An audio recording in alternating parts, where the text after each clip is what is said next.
కాలంలో ఏ ఊళ్ళన్నా పెద్దలు ఇందాక చెప్పినట్టుగా ఏ ఊళ్ళన్నా తట్టెడు మట్టి తీసి ఒక బున వేసి ఇల్లు కట్టించిన పాపాన పోయిందా? 10 సంవత్సరాల కాలంలో ఇందాక అన్న చెప్పినట్లు ఎక్కడన్నా ఒక రిలేషన్ కట్టించిన పాపాన పోయిందా? లేదు. ఎప్పుడు చూసినా ఎక్కడ చూసినా కమిషన్లకు కక్కుర్తిపడి నిన్న ఒక నాయకుడు బసరాబాద్ నాయకుడు మాట్లాడుతూ నేను 18 ఎకరాలు కందేస్తే 16 పాకెట్లు కూడా కాలేవు అని చెప్తా ఉన్నాను. మరి అతని చేతిలో కందిపూరు కూడా పోయి కాంగ్రెస్ వాళ్ళు ఇచ్చేచ్చినా సిగ్గుడాలే మాట్లాడేటప్పుడు మైక్ దొరికితే పునకాలు ఉన్నట్లు అవుతామంటే పద్ధత ఉండాలి కదా, పద్ధతి ఉండాలి కదా. పద్ధతి లేని మాటలు. ఇంకొక నాయకుడు మాట్లాడతాడు, మా యాలవ మండల అధ్యక్షుడు. ఆయన ఏం మాట్లాడతాడు అతనికి తెలియదు. ఆయన మాట్లాడేటప్పుడు కూడా నోరు అతుకులో పెట్టుకొని మాట్లాడలేదు. బుయ్యని బ్రదర్స్ తిరుమలపూర్ నుంచి వచ్చినట్ట. మీ నాయకుడు అడిగించి వచ్చిండు. మీ నాయకుడి అడ్రస్ ఏడున్నది?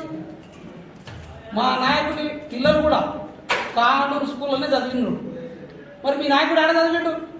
మీ నాయకుడు పుడితే పురుడు ఆడ చేసిండు? సిగ్గుండాలి మాట్లాడేటప్పుడు. నోరు ఉంది కదా నేను మాట్లాడదు. మాకు రావా? మేము గాజులు కొట్టుకుందామా? మేము కూడా లక్షపూడి చివరస్తలు ఇలాంటి మీకు మాటలు రావు. గతంలో తెలియదా? నీ సోమశీల పుట్టినరోజు ఎక్కడ పోయింది? మరి ఈరోజు చేసుకుంటలేవే? అలా దళిత మంది ఇప్పిస్తా అని చెప్పేసి ఎవరైనా తీసుకున్నాను తెలియదా?